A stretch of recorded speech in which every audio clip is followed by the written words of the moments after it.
Hello, everybody. It's so great to have you here.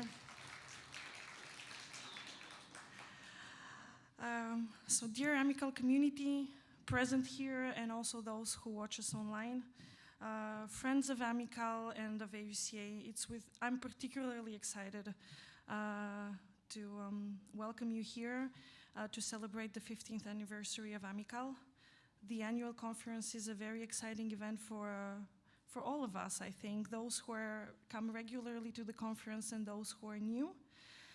It's a great event for all of us to share what we have achieved during the year in terms of our exciting work in the library, in the classroom, and in support to the faculty. And I believe this is going to be another excellent few days for us to exchange, to meet, to collaborate, to find ideas.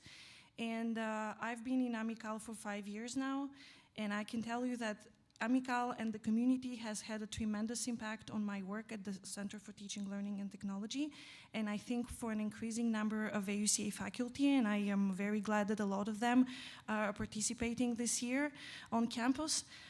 So I wish you a wonderful conference, and I would like to especially thank our main sponsors, EBSCO, Unit 4, the Open Society Foundations and Andrew Mellon Foundation for allowing us to have all of you here, and I hope we have prepared for you an excellent program so that you enjoy the conference, AUCA and Kyrgyzstan. Thank you very much. I would like to welcome on stage the President of the American University of Central Asia, Dr. Andrew Wachtel.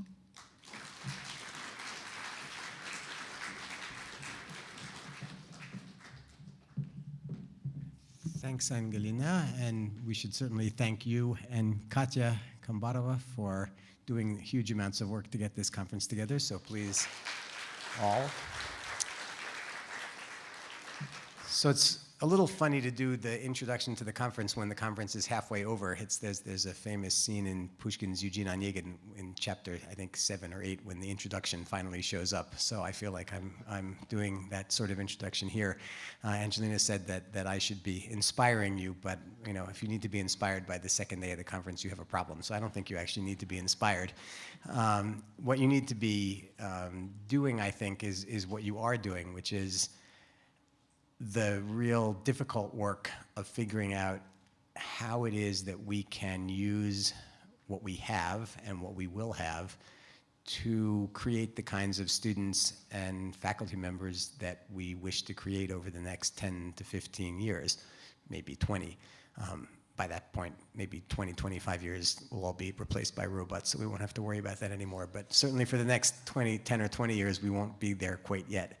And what I've been telling people here and other places, indeed over the last few years, is that that is our main task, is how to create people who can't easily be replaced by robots. And of course, the technologies that you are deploying are both the problem and the answer simultaneously. On the one hand, the things that you are inventing and working with make it sometimes easier for our students and faculty to be extremely lazy and let other things do the work for them.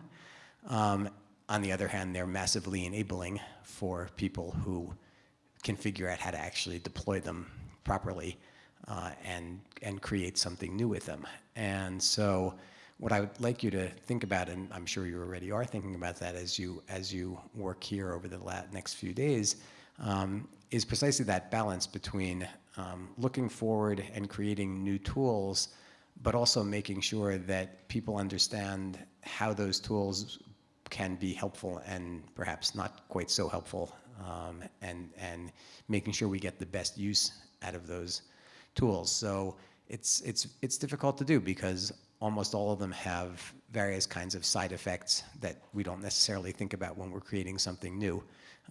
But we do need to think about those side effects as we go forward. So, I mean, Amical is kind of the consortium that wouldn't die, I keep calling it, because when it was first founded, it was supposed to be supported by the Mellon Foundation, I think, for 5 years or maybe 3 years or something, and then they said, okay, you can have a second grant, but no way can you possibly have a third grant. And then they got a third grant, and it's like, okay, well, no way can you get another grant. So I mean, the reason it doesn't die is because people actually do something. I mean, most funding organizations give away a lot of money and nobody does anything with it, or at least nobody does anything very useful with it. I'm assuming that the reason that you keep getting grants and that you've convinced the presidents of the AQ universities to continue to chip in and actually chip in larger quantities of money all the time is because the presidents, I am one of them, feel that we get good value for the money. We get both consortial arrangements for buying all sorts of stuff we have to buy anyway. That's the easy part, but we also get your consortial brains, which once a year we try to bring together into one place. And I'm very glad that you decided, well, that Angelina convinced me to give some support and convinced you to actually come, because last year, perhaps you know, we had the meeting of the AQ presidents here, and somehow we were not able to convince very many of them to come. Bishkek seemed too far to go. You guys are perhaps younger and stronger and more intelligent. Hopefully someday you'll become presidents and you'll remain younger and stronger and more intelligent. But in any case, you did come, and I'm very happy that you did. I think what you see around you is not representative, unfortunately, of the educational institutions of Central Asia. We have deliberately tried to be, I don't want to say weird, but unusual, starting with the building that we built. And as later today, you'll have a session, and the architect, Henry Meyerberg, who's here, will talk to you, among other things, about how we thought about designing this building and why we did it the way we did it. But of course, the building is a shell, and the only thing that matters in the shell is what happens inside the shell. The shell has great potential for bringing parents and students into the shell, but then we have to do something with them. So we try to do something with them, and among the things we try to do is have meetings of this sort that expose this part of the world to people, ideas that normally they don't have any chance to be exposed to. So again, in this particular case, if you build it, they will come. Indeed, they have come. So thank you all for coming. Have a great conference. I'm sure that it will go swimmingly. It has already started going swimmingly, so it will probably continue that way. And I congratulate you all on having arrived in Bishkek at 3 o'clock in the morning, which is when all the flights get here, and not being dead. So, so please enjoy your stay. Have a great working conference, and try to learn from one another, which is, of course, the purpose of Amical. So thank you very much.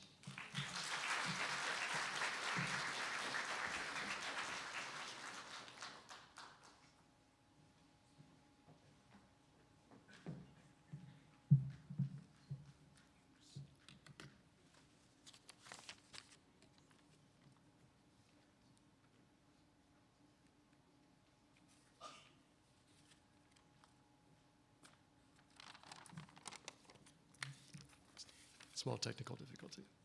We're okay? Okay, great. So good morning, everyone, and welcome to Amical 2016, the 15th annual, the 15th, I'm sorry, 2018. Boy, didn't have my additional coffee this morning. Welcome to Amical 2018, the 15th annual meeting and conference for our consortium. Thank you to AUCA, to President Wachtel, to Stephen Cassell, the Dean of Faculty, for hosting and supporting the event so enthusiastically. Thank you to Angie Popova, Katerina Kombrova, and all the staff and volunteers who are helping to organize the event, and to the Amical 2018 Program Committee and Conference Resource Coordinators. I want to say a special word of thanks to Alex Armstrong, Amical's web developer and digital strategist, who's really been playing the lead in making sure that the program really comes together and actually works for participants, both face-to-face and online. And Alex, just very briefly, do you mind standing up? I just want everyone who doesn't know us already, to just know our faces. And so throughout the conference, please don't hesitate to grab me or Alex if you have questions about Amical, but in particular if you have ideas about things that you want to work on that Amical might be able to support you in collaborative projects and things like that. This year's Amical conference is special in a number of ways. It's the first time we've brought the Amical conference to the American University in Central Asia. In fact, to any part of Asia. And we're also on the verge, if I can get this. We're on the verge of starting in August a major new 3-year grant from the Mellon Foundation entitled Building Leadership and Capacity for Digital Liberal Arts Across Amical. And I'm going to have a couple slides. Yeah, thank you. Is this going to work, or are you guys going to? Okay. So we're about to start this 3-year grant, a $1.1 million grant over the years of 2018 through 2021. And we've staked out 3 high-level goals for this grant.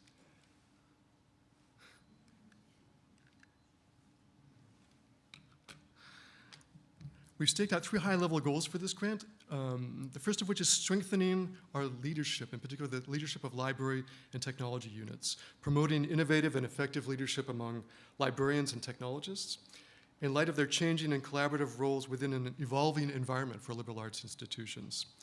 The second goal area we've staked out is advancing programs for information and digital literacies, helping students to develop effective skills and critical dispositions in their use and creation of information in a digital environment. The third area we've staked out is, as a goal for the grant, is developing localized and collaborative forms of digital liberal arts, helping learners and scholars to combine digital methods with humanistic inquiry, and anchoring that with the resources and the geocultural contexts that are specific to Amical's institutions. So we're hosted here at AUCA by one of the Amical institutions where digital literacies have been prioritized as an institutional goal, and where the library, the Center for Teaching, Learning, and Technology, and faculty members are already actively collaborating on locally anchored projects related to digital scholarship.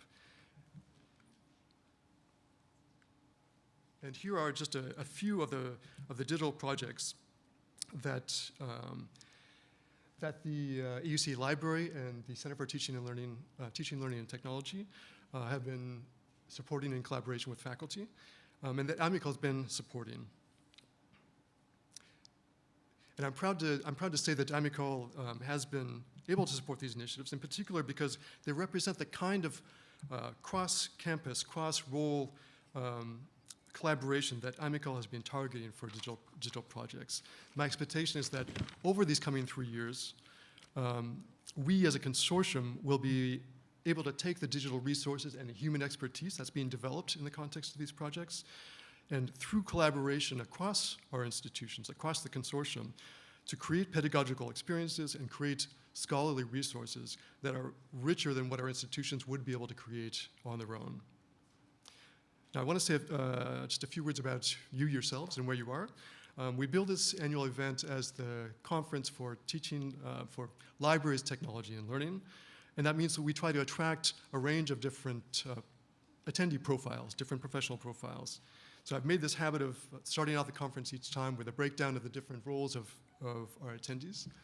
And here it is for 2018. And the one thing I just want to remark is that librarians are always the biggest single group of attendees at the event.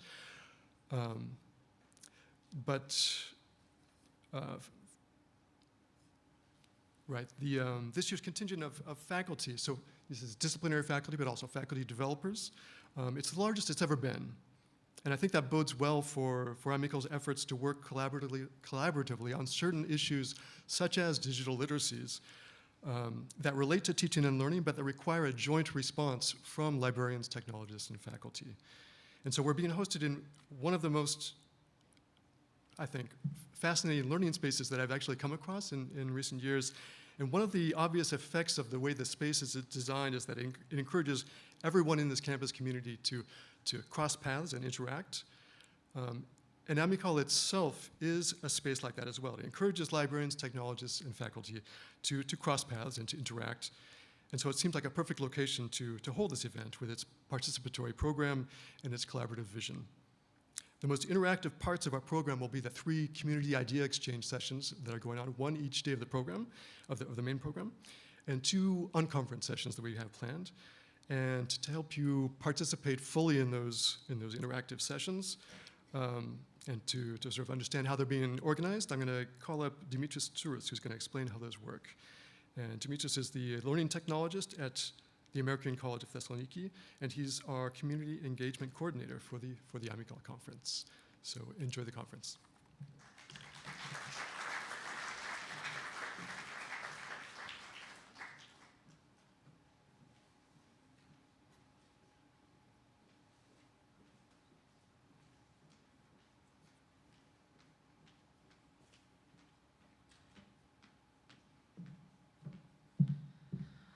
I think that most of you know the next person who will be on stage, but anyway, I'll present him. We have a nickname for him, I think, but he's the person who does the unconference, which I think is, I'm not sure whether it's the first most interesting or the second most interesting about the activities that we do all together. Please welcome Dimitris Tsouris. Good morning. Thank you, Angie. Thank you for coming. Just for me, I know. No, I'm kidding. One of the ways we like to empower you and allow you to shape your learning while you're at the conference is the unconference, which is a planned time and space for you to share your ideas, to discuss, to talk about things that maybe came up on a bus ride downtown or to dinner. And you need to have some time to talk about it, and you need to get together. And some conferences are very packed and there's no time to talk about things that are not part of the program. So that's why we incorporate this time and space inside the program so you can take advantage of it and talk about these things. So this is the unconference. There are 2 sessions, one on Sunday and one on Monday. There's an announcement board outside this room. You can use that to post your sessions, propose a session. Under the room, there's going to be 10 rooms available. So you pick a room, you post your announcement for the session, and others may join you. You don't need to have like a big crowd. You can just be 2 people talking. It's fine. Okay? So that's the unconference. And the other thing I'd like to invite you to do is share your Amical stories. And we have set up a topic on Amical Connect for you to post your thoughts, your reflections, your ideas, anything that you found interesting or like to share. Any stories are welcome. And right across is an old-fashioned blackboard, which I really like. So you can just doodle on it and do whatever you want with it. Okay? Have fun and enjoy the conference. Thank you.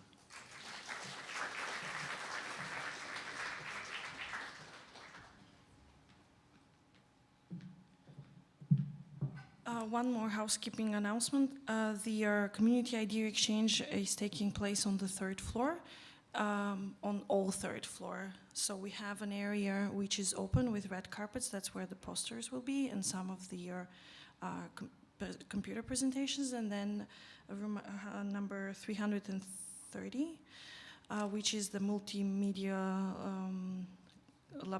library room. So that's where the community ID exchange will be located, and you'll have to navigate between these 2 spaces, so it's on the left and on the right.